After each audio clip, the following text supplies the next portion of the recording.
Welcome to Cracking the Horsespeak Code. I'm Laura Wilsie here with Sharon Wilsie, and we are here today to talk to you about how horses are really communicating with each other in a herd. Yeah, and this is a big, important topic because the foundation of why we do what we do and how we do it is all about watching how horses communicate with each other.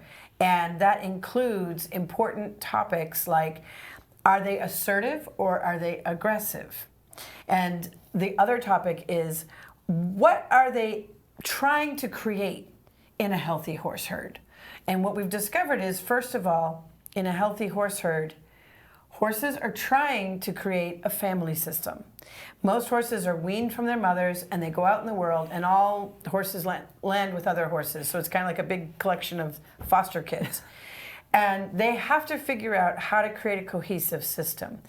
When you see horses in nature, it is a family group. Mm-hmm. It's the mamas and the papas and the babies, and they're all figuring it out. And it's a big, healthy family system. And they all look out for each other. So in a domestic situation, they're trying to recreate this. And the most important piece that horses want to recreate is what we call inner zero, which is what brings us back to the topic of assertive versus aggressive. And some of the questions we get from people, like some of the first questions is, but I was taught to be dominant. Yes, and when you watch horses in the herd, and especially in this video that you're going to see, the horses are navigating through their paddock with precision.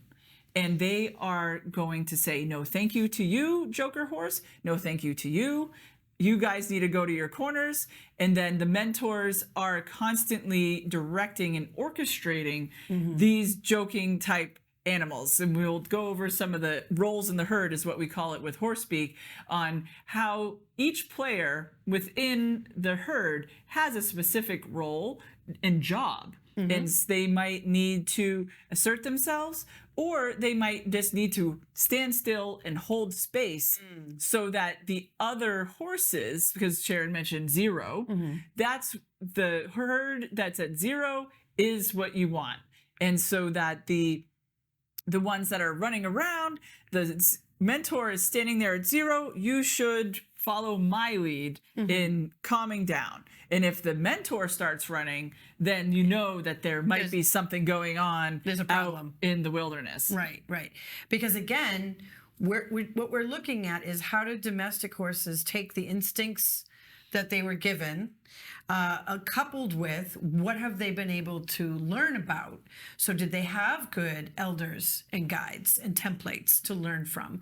And then each horse seems to kind of have their natural way. So some horses are sort of born and want to move towards being a protector, and some want to move towards being a mentor or a teacher or a peacemaker.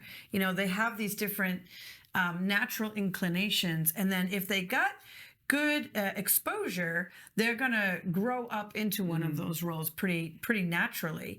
But sometimes we'll see horses did not get good exposure. They got overstressed, trained too hard, too young, things like that. And it's almost like they didn't grow up all the way. And then you'll see a problem horse later in life, or maybe even a problem joker. So in this video, we have two kinds of jokers. We have one that's a 4 or 5 year old Arabian gelding, and we have two joker minis. And I just have to say, that's why this is one of my favorite films, because who doesn't want to see two cute little mini twins? But they're 2-year-olds and they're really sassy, and they want to play. So all these joker youngsters just want to play with each other.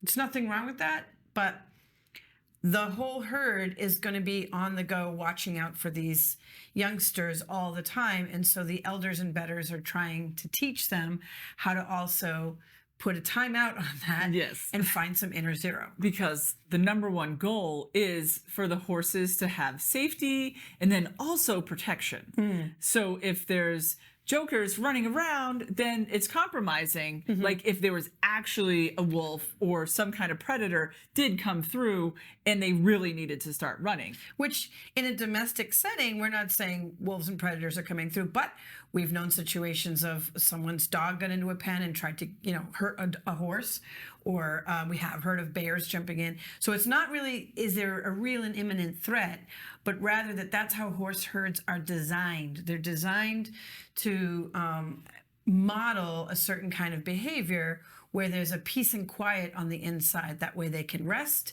and digest. And if they're not getting enough rest and digest, then they're going to remain stressed.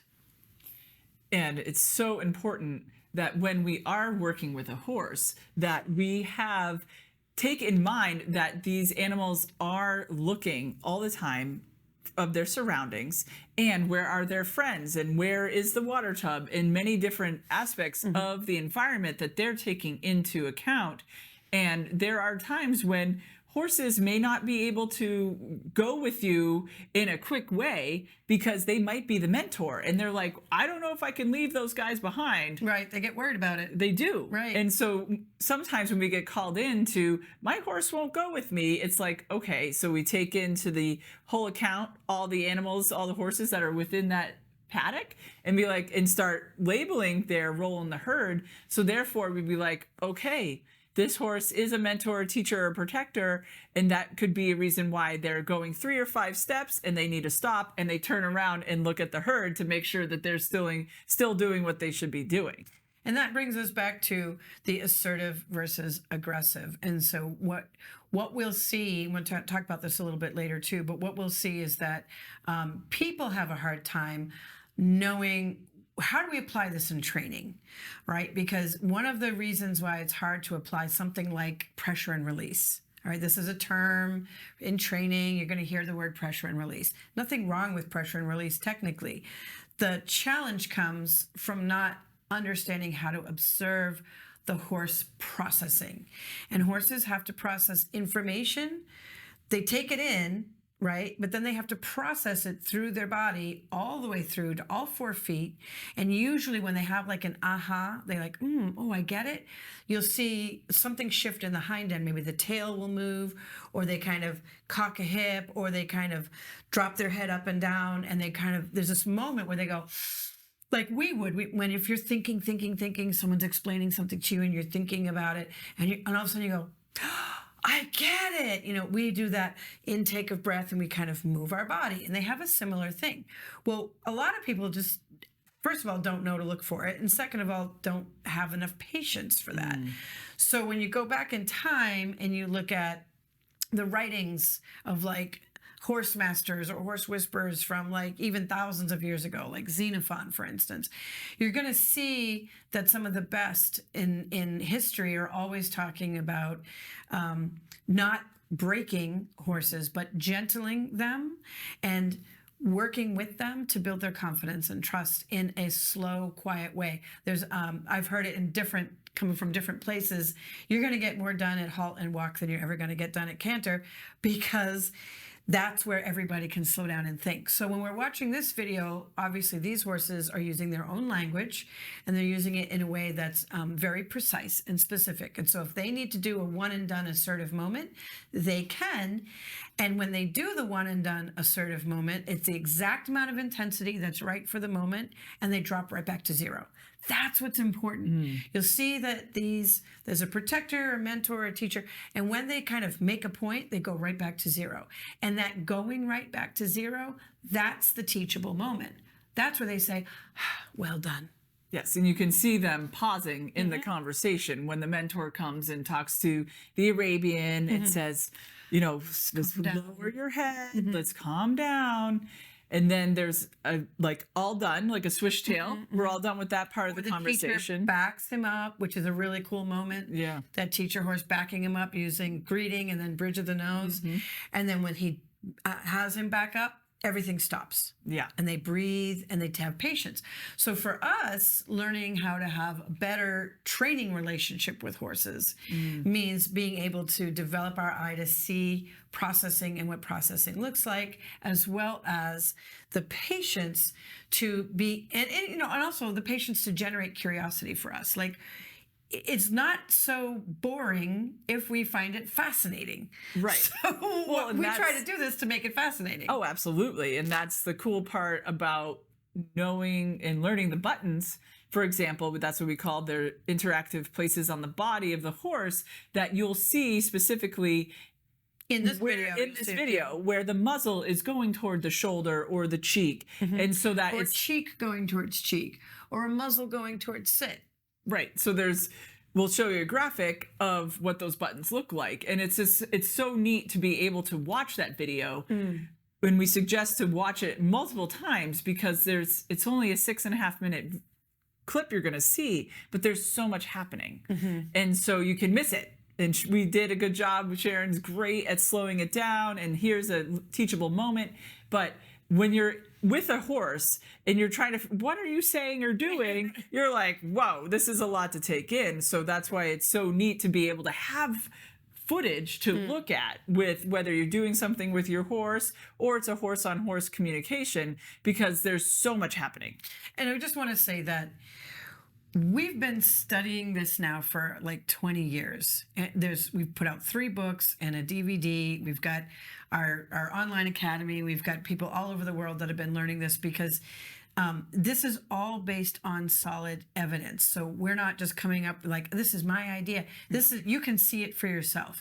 One of the biggest things we hear people say to us when they first start learning a few, like maybe they learn a few buttons, or they learn a little bit about the roles, or they learn the greeting. Or that's a big one. Just using your knuckle to greet a horse. Hello. And then lean away. It's something as simple as that. And they'll say to us, I can't not see it.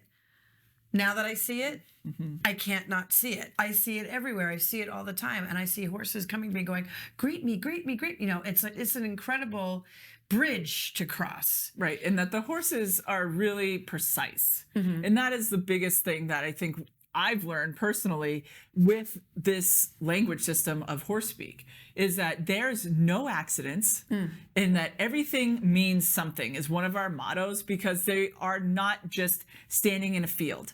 They are communicating constantly, and they are helping, or they're navigating, hey, can you move your head a little bit this way? Or let's go over to the water trough. Like, they are having conversations. And they like good manners. They do. Healthy horses in healthy herds that are functioning well, that are not overly stressed, or they're not hiding pain, or they're not suffering from something, they like to have good manners amongst themselves and with each other.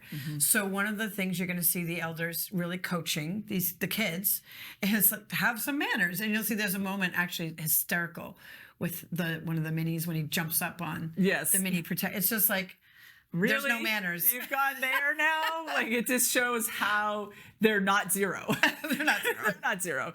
And then, but the patience, and that's like where we talked about the assertive versus aggressive. And when you watch this video, all you're going to see is the patience of these mentors, especially the black horse, where she is just standing, holding space. And then even with the mini, when you see the other mini do something silly. And the patience that he has for that. So that behavior. And so it's so important when we are working with a horse that we need to keep in mind that they have 4 feet and that they need to arc that entire body. We could say, arc like a canoe. Think about turning a canoe and how long it takes to actually make a turn. It's similar to a horse. Right. So even if you're just saying, oh, we're going to walk up there, we're going to turn left, we can on 2 feet just turn left and move, but they have to this whole body around. So, and a lot of times we find that humans were accidentally knocking the horses off balance because we can just flip. So then you'll see horses get repeatedly like frustrated because they feel like, oh, my person's not noticing my processing. They're not noticing what all my feet are doing. I feel like I'm scrambling. I'm getting frustrated. And then they act out. They displace. They get nippy. They get resistant. They get fearful. They get whatever. So part of the reason that we show videos like this and we have this educational platform is to say 9 times out of 10, if horses are displacing and they're acting they're doing behaviors that we don't want, there's something else going on that they haven't been able to communicate. And it requires us to use our big brain and notice them in a little bit of a different way. Like something as simple as you're leading a horse or you're riding a horse and you say, turn right, or go forward. Let's just even call it go forward. And you want them to put their right foot forward. Well, these are the choices they have. Well, I could put my foot here, or here, or here, or here, or there. All of that to me is a possibility of my right front foot. And then I got 3 others to follow that. So where did you want me to go? And the person might be sitting up there and the horse's feet were like this. And so you're saying, well, move your right foot that way. And they're like, well, and then their hind end might be doing something else as well. So therefore, it's like, how do I, and you can, when you do slow down, literally you can watch them thinking and go, leaning. I have to do this and that. And it might take 20 seconds. And that's like, if you have a request from your horse and then you say, count to 20, 9 times out of 10, they will have an answer for you. They'll start moving. Yeah. They will. But they're not going to be like that. That's just really because there's too much flesh to move through. Yes. There's a lot of body there to figure out how to do the requests that you've asked them to do. Yeah. But what we have seen is the better we are at observing and being patient and just giving a request, counting to 20, simple little rules of thumb like that. When the horse gets it, they go, oh, I got it. Yeah. And the next time you ask, they're like, I remember what that was. And they're excited to do it for you. And they're excited to please you. And this is the difference between being assertive, which could mean just say what I say, mean what I say, but not aggressive. Like, gosh darn it, horse, do it. Because in that change of going from assertive to aggressive, the horse might get scared or shut down or worried or just troubled in some way. And then they feel like, oh, now I just got to scramble. I don't really know what the answer is. And that's the big difference, because we sometimes do need to be like, and we must do this activity. We need to get on the trailer. We must go see the vet, what have you. Right. But then it's like when you flip to that aggressive part, that is where we lose our 100%. And then we are now triggered into high emotion. So therefore, it's going to take us like 20 minutes to get back down into our 0 because we have to flesh out all that cortisol that got triggered. So it's so important to be able to practice being 0 for ourselves as well. Because we want that in our horses, because we want them to be ready, willing, and able to learn and be with us and do the activities we want to do with them. And then we also have to be mindful of ourselves, because as soon as we maybe get too excited inside, we get all zingy. And I'm a basketball player and I have a lot of zing in my body. And for me, in my personal journey, working with horses and asking for movement is to not get too zingy. Because they go, they do. It's too much. And I really had to be like, whoa. I just did that. I just caused that horse to like jump in the air, and I just went like, ding, and it was like that. It was like way too loud. So these animals are so cool. They are cool, and that they are so, the smallest thing can be so massively important.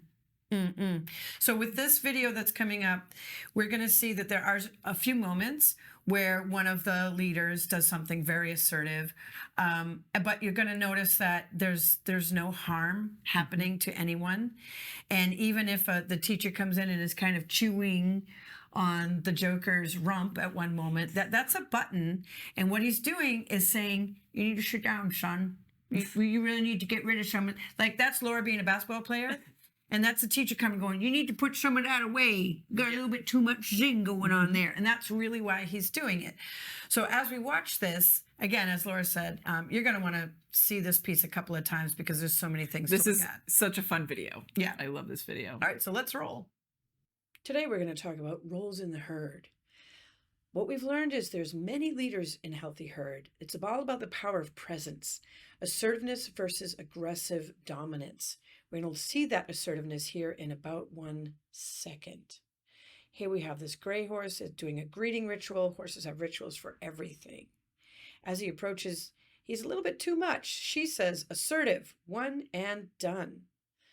That's all there needs to be. Power of inner zero is that leaders don't lose their cool. Inner zero actually gives them the edge. This is what we've learned. We want to have that edge too. Here comes the teacher, the white horse. The black horse is the mentor. And of course, the joker is that gray who is too much. Now enter twin mini jokers. This is going to be fun, folks. This is a big, healthy herd with lots of youngsters that are also in their joker phase. You see the white teacher tries to guide him, but game on. There they go, playing. What's wrong with this? Nothing. But the elders in this herd want to teach, coach, and prepare these horses to be good herd members. So in comes this mentor, peacemaker, and protector. The power of this protector, this little mini, is not about him being aggressive. He's totally inner zero, and that's why he can be assertive with charisma, not with power. Here he's telling him, hey, sit down, stop running, chill out, put your head down. I don't want you chasing those minis. So here comes the white teacher to collect him. Don't worry, I've got him. He says, back up and chill out. He's using a button on the bridge of the nose there to tell that joker to back up. Of course, the joker says, I don't want to. I don't want to back up. I want to play. He says, really, really, you need to back up, behave yourself, chill out. Okay, fine, I'll back up. And that is it. So this is assertive. Now the protector says, you're too big to play with them. So he sniffs his girth button. You're with us. You're on the same team, but you're too big. So the white teacher says, come on, come with me. He turns him around, backs him up, turns him around. Come with me. Assertive, not aggressive. Walk off. Let's go together. The mentor horse is looking at him, beckoning. Come on over here. I've made a nice place we could chill out together. Teacher says, yeah, let's go over there. We can have a nice, chill, relaxing moment. You could learn about chewing on those logs, or we could do lots of other things, but you're not going to play with those twin minis, even though you like them. He turns him again. All right, let's stay right here, right where the mentor said so. Teacher says, sit button, sit down, pay attention, son. That's the sit button there at the back of the rump. You can see he's using his hind end to relax that hip. Here comes the twin minis. The mentor has beckoned them in to say, this is a good place to chill out. And they kind of accept it. All right, maybe we'll chill with the mentor for a minute, mentor mama. And it's a good moment. The protector's watching. There's the other mentor. That paint horse is another mentor. And the other one with his head sticking out, that's the peacemaker. He doesn't want to have anything to do with it. Joker's on the move. Mentor and teacher have words there for a moment. And now the teacher says, don't worry, I've got him. I'm going to keep him moving, but slowly. You notice this again. I want you to back up. Okay. I want you to back up and turn. Okay. He's trying to guide him and guide his ideas. The mentor there is ready to catch him. See, she's got an eye on him. He comes around and he sees those mini jokers walking off. He says, ooh, I want to play. Protector says, nope, you're not getting in there. Sorry, buddy. Not on my watch. They're too little. And I know you're silly and they're silly. And you know what? No hard feelings. Check in with me. You're okay. I like you just fine, but you're really big. You can't play hard with those littles. So here he touches cheek button. This is important. Cheek button is the main button they use for good manners. So he's trying to tell him there, you just got to have some good manners with these guys. They're younger than you and they're sillier than you. Here comes the mini joker right on cue, looking to play. And so we have the protector gathers him up and the teacher gathers up the other joker. Isn't that amazing? Now here we're going to have the teacher goes back to that sit button, which he wants to say, settle down, calm down. And the protector's got the other mini and he's using the cheek button. So now we have the teacher uses his cheek to guide the joker away because he's saying we need to have good manners. Follow me. You need to learn something. And the teacher's using his cheek there to guide him. He says, follow me. At the same time, the protector's trying to, but he has to go to the follow me button on that little Joker Mini because the Joker Mini was just trying too hard to push through there. And then he guides him away as well. Now watch this. Both big and little jokers are complaining. Well, I don't want to. I want to play. I want to do something. And there's the mentor mama in the middle going, kids. We need to settle. We can't just run around all day long. They almost got to play for a moment there, and it's blocked by that protector horse with the power of his assertiveness and his zero. He says no. And seriously, I mean it. But notice here, even though he chased him off, there's no kicks, there's no bites. No one is hurting anyone. This is the difference between being assertive and being aggressive. He's in a timeout corner now. So the white horse comes and says, all right, buddy, see if you can keep your cool. Meanwhile, mentor protector are having a moment. They're kind of grooming, and that lets them off the hook. There goes the minis. They're going to come in. Woo, woo, woo. And now look at him. Look at that joker being silly. Jokers are at it again. Notice the kindness that the protector has with them. And the mentor tries to block that other one from going to that joker. Now, the protector has his hands full, man. These three jokers, all they want to do is play all day. And that joker gets in the middle between protector and teacher. But, sneaky jokers, fun at last. They were just waiting for this moment to happen. Point is, roles in the herd are complex. There's a lot to learn.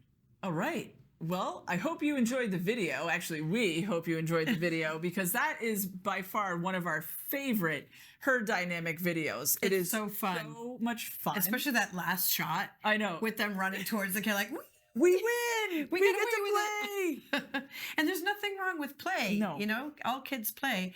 But that's a small area, and it would be very easy for them to get just too much, too fast. Yeah. And then there's too many other horses around. So those elders are trying to coach them on other things they could be doing with themselves and how to learn to have, good manners and to kind of quiet down. And there's time to play and there's a time to stop playing.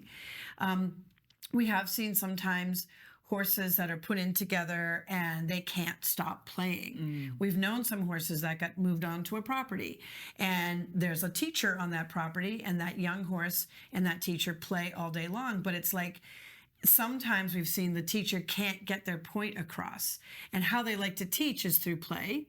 And they're just like trying to get it through to the joker, or maybe the horse has joker attributes, but maybe what's really going on is that horse is a little bit stunted. He's been through something, he's had some difficulties, and he hasn't learned how to find inner zero. So a lot of times you need different members of the herd. And when we have seen healthy herds, there will be a time when maybe a peacemaker steps in and says, just kind of blocks the joker from everybody else, like just hang out. Or a mentor might come in and be like, let's redirect you. Let's redirect you into something more quiet. Or you have like maybe a prince or a princess or another type of horse that comes in that has, other ideas like, what, let's play this way instead of playing that way. So it's really interesting to kind of break down the way we've learned to see the personalities, the roles in the herd. Yeah, and sometimes if you do have two horses that can't settle and they're just constantly playing and running around, then typically they're basically the same type. Yeah, they so could be couple the same type. Jokers, or they could be a couple sentries who are like, no, I'm the sentry. No, I'm the sentry. No, I'm the sentry. So therefore, then you have they can't settle because no one is able to like slow down and be in their zero, be like, okay, take a breath and let's regroup and figure this out. So a lot of times with horses that it's a pair, a third horse coming in can typically help this dynamic. Right. The common denominator of all of this is inner zero.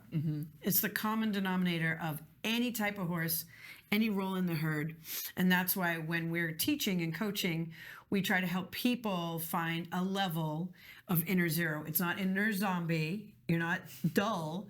It means you're quiet enough and present enough that you can actually listen to what's going on. You can pay attention. You can be aware and not like lost in thoughts or just feeling frustrated because the horse isn't doing what I want them to do. And a lot of stuff that is typical human stuff.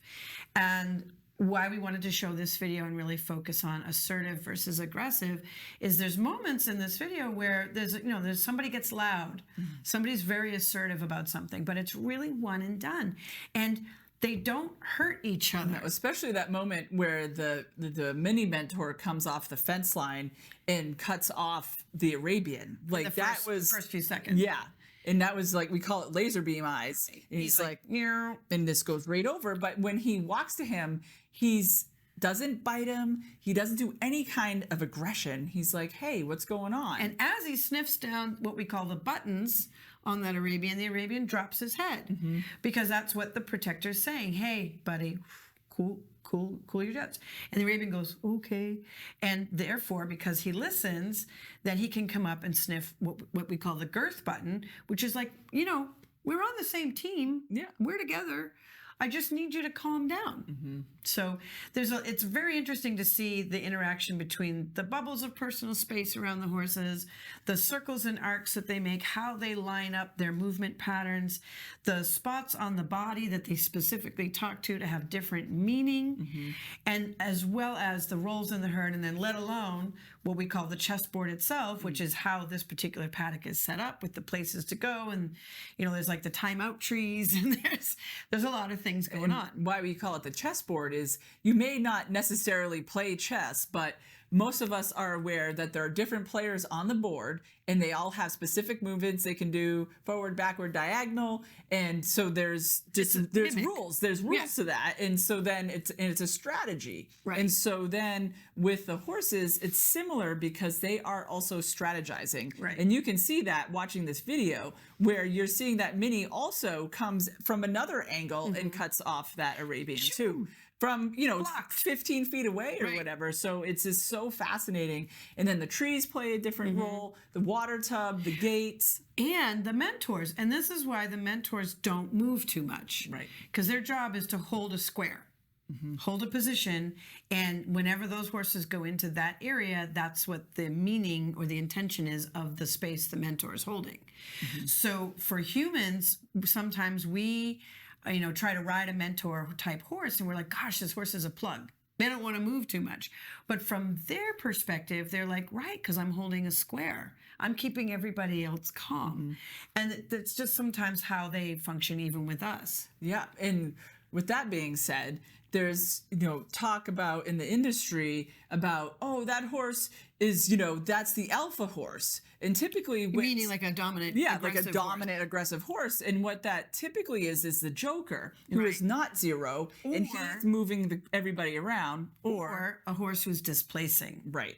Which we didn't talk about that. We didn't. Today. That would be a whole nother. But that's usually aggressiveness. Usually when there's what we call a bossy horse who's driving people away and really making contact, not just this one and done assertive. Right. They're like driving, actually biting, actually getting to that aggressive place.